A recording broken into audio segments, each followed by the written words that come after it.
After divorcing him, the next time I saw him was at the hospital.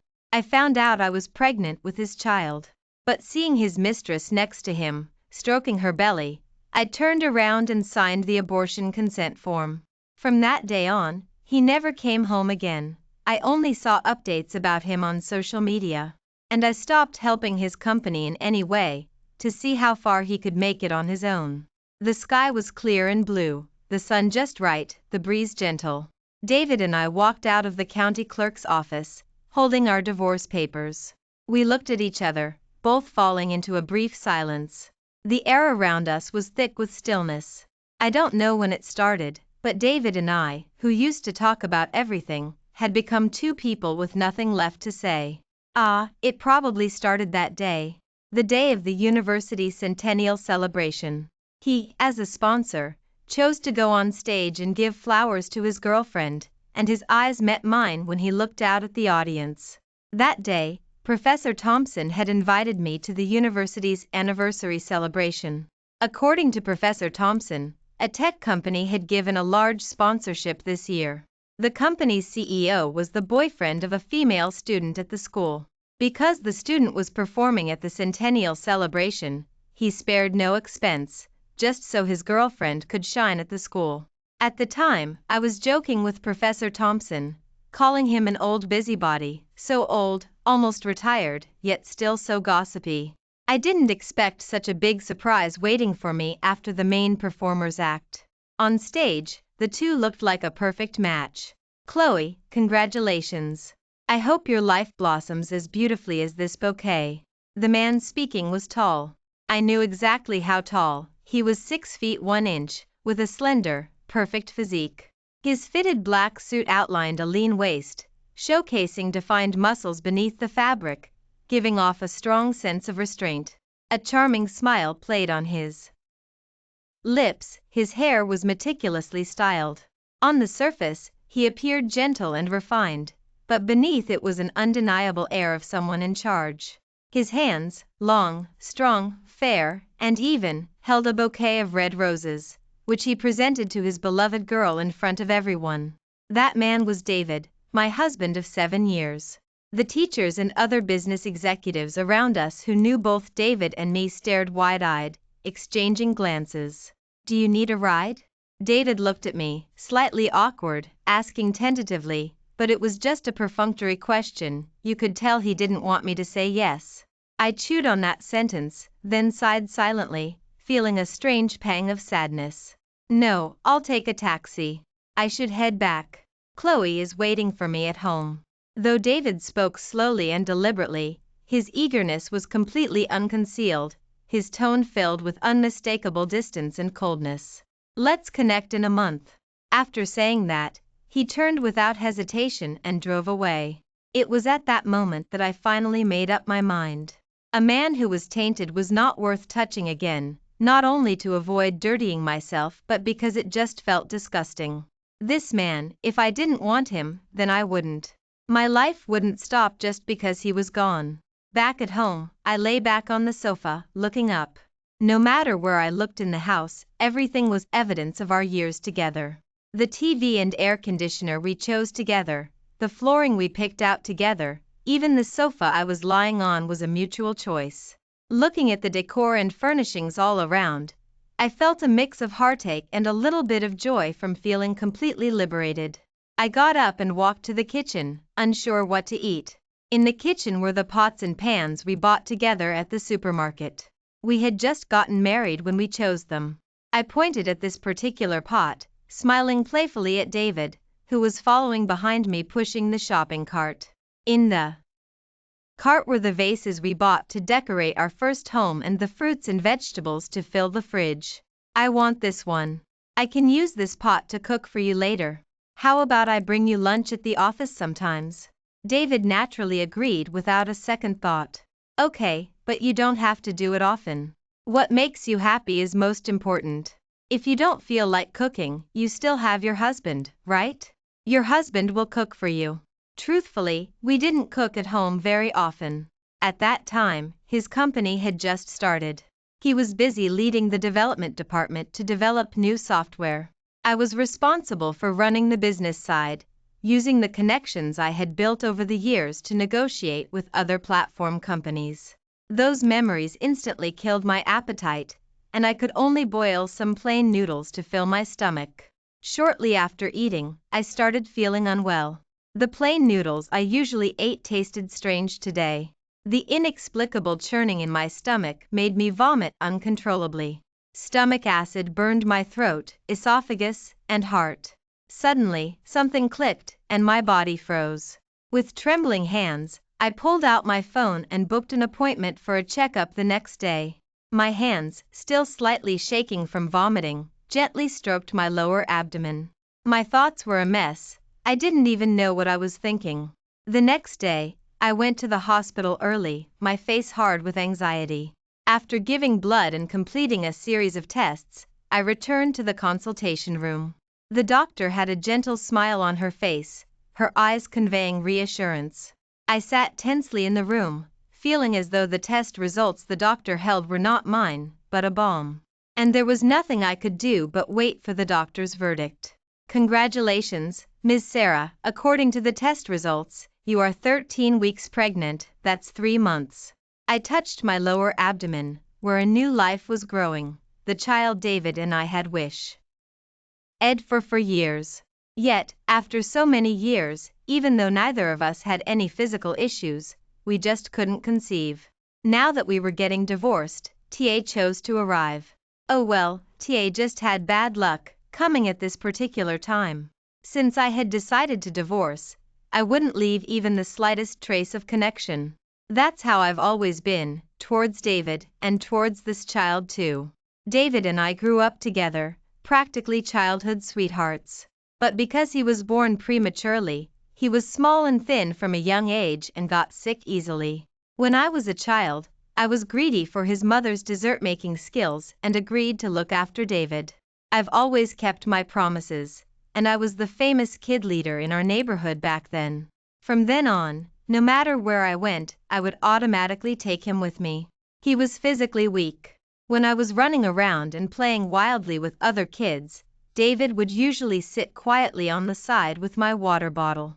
Only when I was thirsty would he proactively come over.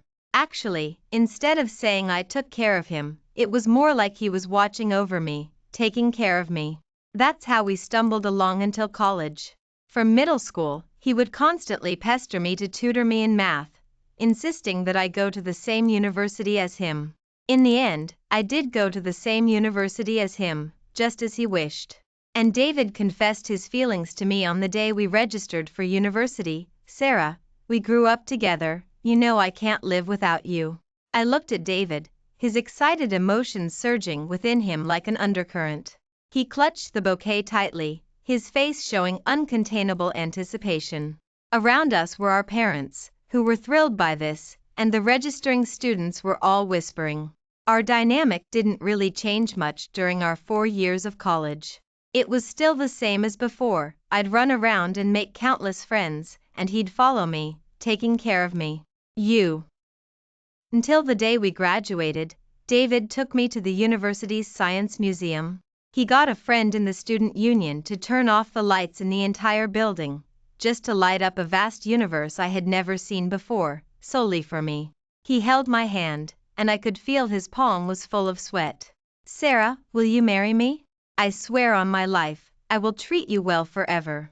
At that moment, I didn't hesitate. Now, I wouldn't hesitate either. "Doctor, please help me schedule the surgery, as soon as possible."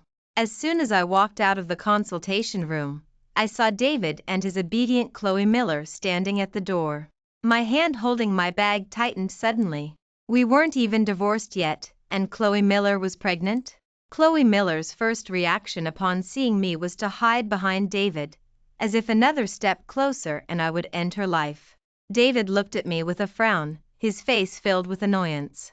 He couldn't possibly think I was tracking them, could he? "What are you doing here?" Without waiting for my answer, he continued, "Sarah, let's part ways amicably. Chloe is not feeling well. Tracking me like this is likely to scare her." Hearing that, I knew I had guessed correctly.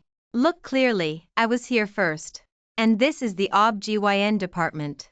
Your little girlfriend isn't pregnant, is she? David, don't forget, we're not divorced yet. After saying that, I turned to leave, only to hear someone call my name behind me. I turned back and saw a handsome man in a white coat walking directly towards me. At this, David's eyes became even colder. Who is he? How do you know each other? The man completely ignored David's questioning and walked straight to me, asking about my injuries and how my physical therapy was going. I smiled. Thanks to Dr. Peterson, I'm recovering well, pretty much back to normal. David suddenly stepped in front of me and grabbed my shoulder. Physical therapy? You only had a slight scratch, didn't you? Why would you need physical therapy? David had only heard from his secretary that I was injured and had just assumed it was a minor arm scratch, never imagining how seriously I was hurt. In reality, if he had just paid attention to how long I was hospitalized or the obviously awkward way I held things, he would have known it couldn't have been just a slight scratch. Unfortunately, since I got injured, he was either busy with work or having sweet rendezvous with Chloe Miller. He had no energy left to notice me. How my arm is doing is none of your business, I said coldly. Don't forget, we're getting divorced. At this, David's face visibly darkened. At this point, Chloe Miller inexplicably started crying at me. Her tearful face made me look like the aggressive third party. Sister Sarah, I've always wanted to tell you I'm sorry. I've always advised David to cherish you and treat you well. Everything turned out like this because of me. Whether you want to hit me, scold me, or do anything to me, I accept it. Facing Chloe Miller's performative repentance and apology, I looked indifferent and said, first, I'm an only child, so don't call me sister. Second, this isn't a movie. No matter how well you act, you can only fool David. Third, your acting really isn't very good. Seeing that I was unmoved and didn't rush towards her as she expected, Chloe Miller stiffened slightly, then clutched her abdomen, looking utterly wronged at David. Unresolvable heartache flickered in the man's eyes. He slowly pulled Chloe Miller into his arms, wiping her tears while scolding me. Sarah, the divorce waiting period is 29 days. You know my temper. Don't think about causing trouble. If we really tear each other apart, you'll be the only one left embarrassed. After David left with Chloe Miller, Dr. Peterson walked over to me.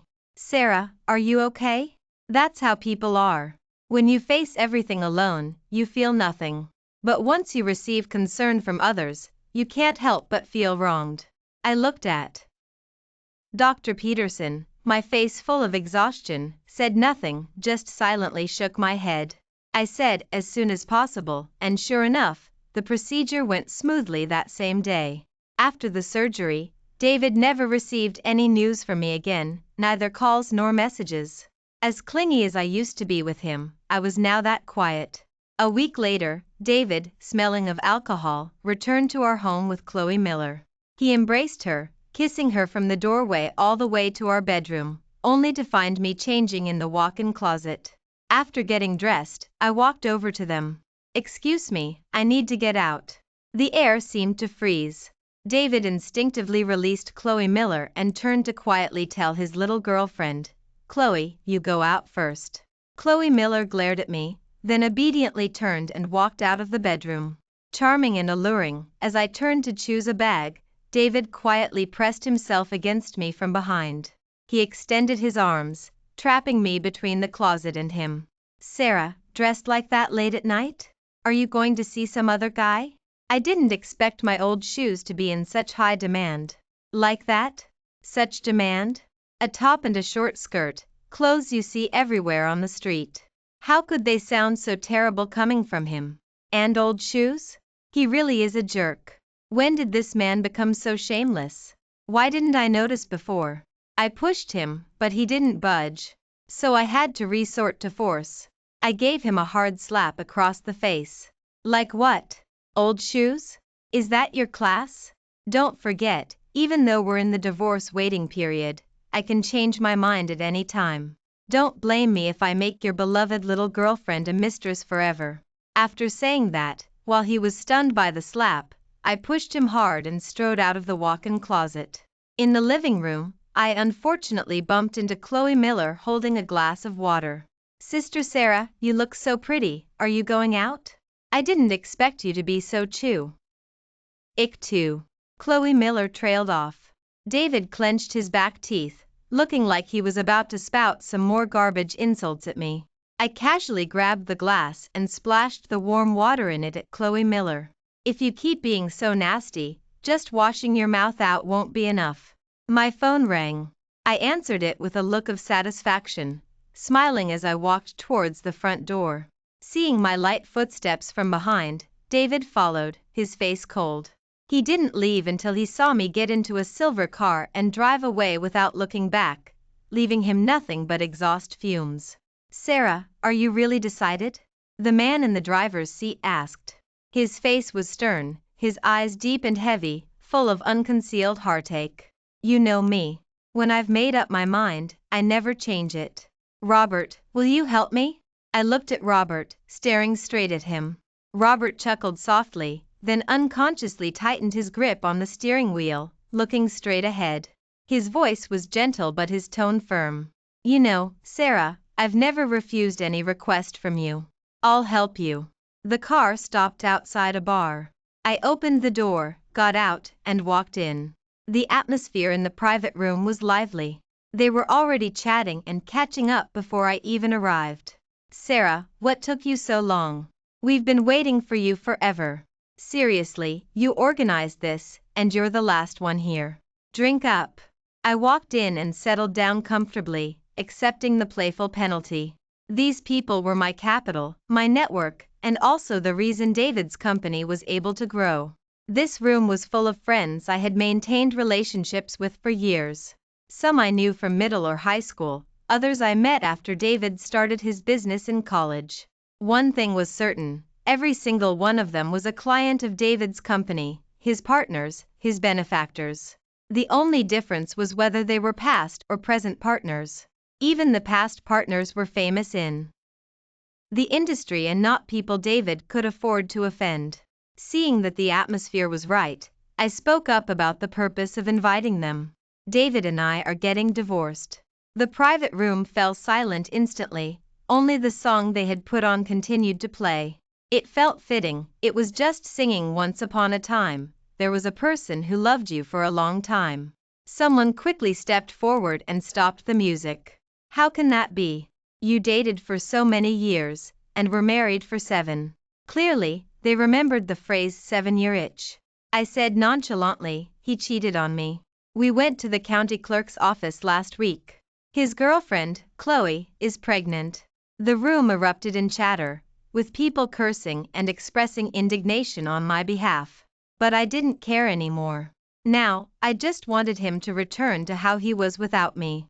It wasn't really revenge, I just wanted to see what he would be like if he had from the beginning without my help.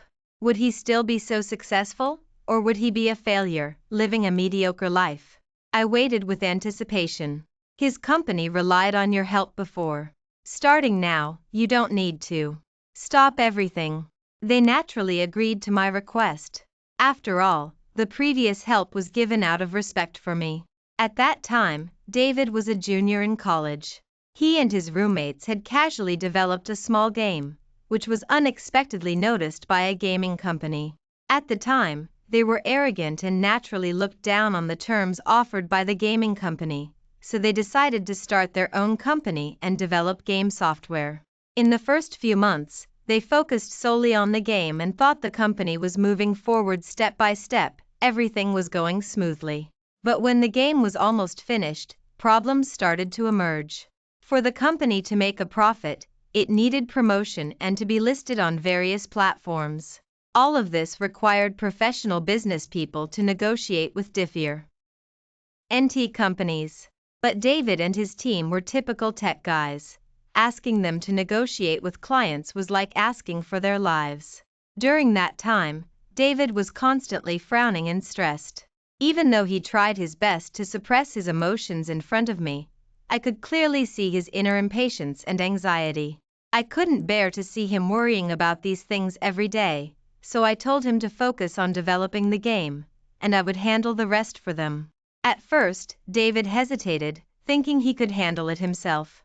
He even reassured me that he would get everything done and told me to just wait and marry him as a wealthy wife after graduation. I didn't comment and let him do as he pleased. Later, the company was only spending money without making any, and he became increasingly anxious. One day, he came to me and asked me to help him negotiate with other companies about listing the game. I readily agreed. Actually, as early as our previous conversation, I had already started researching companies that could potentially collaborate with his, essentially doing the preliminary research. Relying on my outgoing personality and the connections I had built over the years in various industries, David's developed game was quickly launched on various platforms. From then on, David's company went straight up, and soon, in the second year after graduation, which was a year after we got married, he earned the title of Tech Rising Star. And from then on, I continuously helped David with all aspects of external relations. Media, social media trends, client platforms, I was operating all of it behind the scenes for him. And he, after I secured his first business deal, gave me a sixth of the shares. Now, the first thing I had to do was sell the shares as quickly as possible before my friends started taking action. After that, they wouldn't be worth much. The night I put out the word that I was selling my shares, I received a call from David. His deafening ROA came through the phone, as if I had done something unforgivable. Sarah, who gave you the guts to sell the shares without telling me? How dare you? I toyed with my nails, saying nonchalantly, you didn't want me anymore. How could I possibly get involved with your company again to help you? David was so angry he was incoherent, but there was nothing he could do. After a while, his tone softened. I won't stop you from selling, but name your price. Sell them to me. Oh, Mr. David, how generous. I won't ask for too much, let's go by market price. But that's just the price for the shares. Our marital assets will be divided as agreed, 60/40ths for all savings, assets like property and vehicles, etc., with me getting the larger share. After hearing what I said, David was silent for 2 seconds. I don't have that much cash on hand. How about this, you transfer the shares to me, and all the marital assets are yours. I was stunned for a moment, then started calculating the rough value in my head. No way. Your 40% isn't enough to buy my shares. Besides, you spent quite a bit on your little girlfriend, didn't you? I have the right to recover those. Sarah, don't go too far. Know when to stop. He warned me through gritted teeth, but I was fearless. I advise you to come up with a better offer, or I'll sell to someone else. Okay, besides all the marital assets, I'll also give you my 3 large downtown apartments that I owned before marriage. Is that enough? Hearing this, I smiled faintly. Thank you, Mr. David. I'll come to your company tomorrow to sign the contract. One morning 2 weeks later, I got home and opened the door. The moment I stepped inside, I saw a man sitting on the sofa. Instinctively, I was startled. It was David. He must not have slept all night. His white shirt was wrinkled. His eyes were deep, impossible to read. David gritted his teeth and yelled at me, Sarah, what did you do to Chloe now? The moment David spoke, his voice was hoarse and unpleasant. Not just me, but even he seemed startled by it. What did I do? Besides, whatever I did has nothing to do with you now, does it? I said indifferently. David's face became even more unsightly. Where were you all night last night? His tone, like interrogating a criminal, annoyed me greatly. I couldn't help but roll my eyes at him. Whether I come home or not shouldn't be your concern anymore. Just as I was about to ignore him and go back to my bedroom, David stopped me coldly. Sarah, this is my last warning. Don't let your friends harass Chloe. My patience has its limits. At this, I immediately understood what he was talking about. Jessica is a well-known barista. A couple of days ago, to get revenge for me, Jessica publicly called out Chloe Miller at the coffee shop, in front of all the staff and customers, and specifically asked for a coffee made by Chloe Miller herself. After taking a sip, she critiqued it on every aspect, from the grind to the temperature to the technique. Chloe Miller, publicly criticized, ran out of the coffee shop crying and almost got hit by a car. My only comment on this was, Jessica was just doing her job. Does she have to complain to you about that? Isn't that a little thin-skinned? I smiled mockingly at the suddenly dark-faced David and continued, it's not just you, my patience also has its limits. This apartment was bought by me before we got married, it's my premarital property. I'll have someone come change the locks at 3 p.m. You better pack your things quickly. If you don't finish by 3 p.m., I'll have the cleaning service clear everything out. As for where it goes, I doubt you'd want to know, right? With that, I walked back to the bedroom and slammed the door shut. When I came out again, David had left in a huff. The next day, Jessica excitedly told me there was a class reunion next week. But unfortunately, I had other business engagements that day. After Jessica heard where my engagement was, she suggested holding the reunion there as well. After her repeated assurances that David wouldn't be there, I agreed to make an appearance. However, when I pushed open the door, I was met by that cheating pair. Chloe Miller was intimately holding David's arm, acting smug as if she had already successfully taken my place. In college, David and I were the campus's famous model couple. We got married right after graduation, and the entire school knew about it. Now, in front of our former classmates, the two were inseparable, their posture intimate, exchanging pleasantries with many of the professors who had taught us. However, the expressions of the classmates and teachers in the room were not good. My relationship with the classmates and teachers was much better than David's.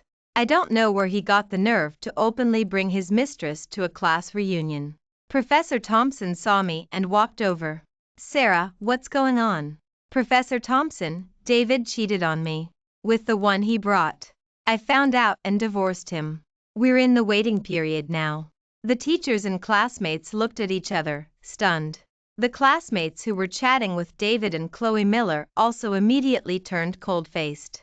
I wasn't ashamed of getting divorced. Today, I was going to expose them publicly. David never expected me to say it outright. He glared at me furiously, while I just gave him a slight nod. Then I turned and chatted and laughed with the teachers and classmates. When it was time, I excused myself from Professor Thompson, as I still had business engagements to attend. As I walked out, someone grabbed my arm from behind. I turned and saw it was David. Are you behind the problems with the company? Oh, so they had started taking action? The waiting period had passed 29 days. Tomorrow was the 30th day. I should be able to get the divorce certificate. What does your company have to do with me? I've already sold you the shares, and I've completely withdrawn from the business. Are you trying to blame me now? David paused, probably not expecting that I would just let go of the company's matters like that. I have things to do. Oh, by the way, tomorrow is the last day of the waiting period. I'll see you at the county clerk's office at 10 a.m. the day after tomorrow. After saying that, I turned and went to another private room. Earning money was more important than getting tangled up with him. Pushing open the private room door, I heard Robert's greeting. Sarah, I saved you a seat, come sit down. Robert spoke to me softly, why are you so late? Eat something quickly. Robert and I met very early. He was in the same high school as David and me, just 2 grades above us. When David and I were freshmen, he was a senior. I made friends easily, and when I heard that Robert, a senior, was not only tall and handsome but also brilliant and had been accepted early by Q University when he was a junior, I immediately wanted to meet this legendary campus heartthrob and academic star. Later, during a break time exercise, a classmate behind me stepped on my shoe and tripped me. Robert happened to be supervising that day. After he took me to the infirmary, I proactively asked for his contact information. Later, whenever I saw him at school, I would always greet him and chat. Because of him, I even joined the student union and was in the same publicity department as Robert. However, he was a nominal head at the time, while I was responsible for designing the promotional posters for various events based on my years of drawing experience. Getting to know him better started with the school sports meet publicity campaign. He was in charge of coordinating the publicity department. I interacted with him more because I had to discuss and finalize the poster content with him. Talking to Robert was very comfortable. We always had so much to talk about, covering topics from all over. So it was natural for us to become close. Even after he graduated and went to university, we always stayed in touch. Unlike David, who was quiet and reserved and always needed me to initiate conversations.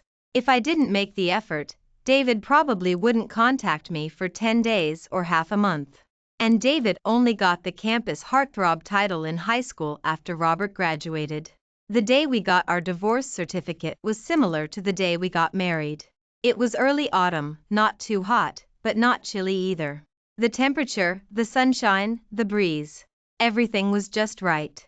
As I walked out of the main hall after completing the procedures, I saw Chloe Miller waiting at the entrance, her posture eager. Seeing us come out, she immediately walked towards David, as if hoping he would go right back in with her and get married again. I, meanwhile, walked towards Robert, who was waiting for me outside. Seeing the man waiting for me was not only not inferior to David but even better. Chloe Miller became even more unbalanced. Is that Sister Sarah's boyfriend? She just got divorced and already has a boyfriend? Hearing this, I stopped, turned around, and walked towards Chloe Miller. I went right up to her and slapped her hard across the face. It's your business if you want to be a mistress, but that doesn't mean everyone else is like you. Control your girlfriend, Chloe. I'm not someone who holds back. Then, ignoring David's ugly expression, I turned and walked out, getting into the car and leaving. In the car, I told Robert not to worry about me anymore and to go all out. Before, the issues with David's company were just minor skirmishes because they were waiting to see if I would actually get the divorce. Now that everything was settled, they could fully unleash their efforts. Within a month, I saw news about David. Almost all the salespeople at his company had left, and business had practically come to a standstill. The new hires knew nothing, and it would take at least a month for them to get familiar. By then, it was uncertain if the company would even still exist. Another half a month passed. After dinner with Jessica, I was going home. From a distance, I saw a figure lingering at my door. As the car got closer, I realized it was David. Why was he here instead of spending time with his beloved girlfriend, Chloe? Sarah, you're back. How have you been recently? The moment David started talking, my head began to ache. What was he up to now? Stop. Mr. David, please just call me Ms. Sarah. May I ask what you're doing here? David, interrupted by me, looked dazed for a moment. Sarah, is what's happening with my company you're doing? What's happening with your company? Can you stop blaming everything on me? Am I some kind of awful person? Seeing my impatience, David looked a little flustered. Mr. David, please leave. I haven't interfered with your company since I sold you the shares. If there are problems, don't come looking for me. I opened the door to go home.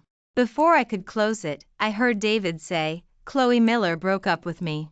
After the company ran into trouble, she took a large sum of money and ran off. She also had the baby aborted. I reported her to the police. My hand on the door paused. And what does that have to do with me? From now on, your affairs are none of my business.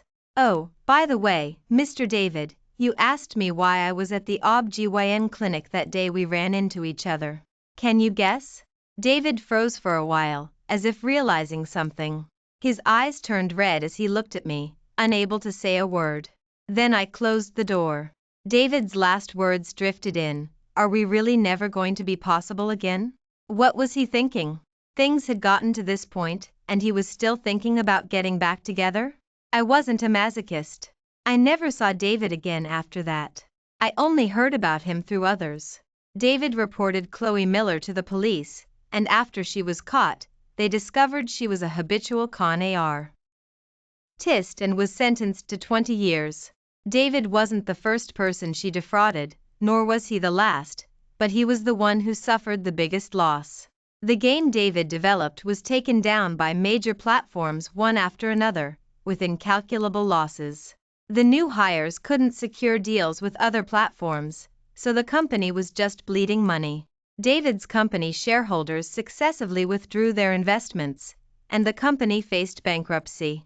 David's company was declared bankrupt, and his whereabouts were unknown. Later, I heard from Robert that David had returned to our neighborhood. He used the last $200,000 he had to buy a plot at the cemetery. He set up a memorial grave site for our child. No, our child wasn't born, so it wasn't really a memorial grave site, was it? I heard he went to the cemetery every day to visit the baby's headstone. He insisted it was a daughter, and the information on the headstone was for a daughter. I heard his parents introduced him to countless blind dates, but there was no follow-up once the women heard that his previous marriage had ended because of his own infidelity. I heard David became increasingly silent, sometimes not speaking a word for a long time. I heard his parents moved out of the neighborhood because of David. I heard. Gradually, I stopped hearing news about David. And 3 years after the divorce, I accepted Robert's proposal. A year later, Robert and I got married. The wedding was grand. Even though it was my second marriage, Robert didn't care about that at all. Stop it, it's my second marriage, and you're making it so big. Aren't you afraid people will laugh? I was playing with his ear, my mouth not stopping my attempts to dissuade him. Robert lay in my arms, his head rubbing against my belly as he spoke. It's your second marriage, but it's my first. We'll do it like a first marriage. Let's see who dares to laugh. Before we got together, how did I not know Robert had such a playful, affectionate personality? He had always seemed like a successful, mature man before. Why are you so playful now? You weren't like this before. I smiled helplessly. I wasn't with you before, so I had to put on a bit of an act. Now that I've got you, why bother pretending? He said it so righteously. At the wedding, I thought I saw David. He was standing in the corner, looking a bit gaunt. He was wearing the suit I had bought him when we were still married. The suit that used to fit perfectly now looked a bit loose on him. He was holding a bouquet similar to the one he gave me when he proposed. When I looked back at that spot, no one was there. Maybe I just imagined it.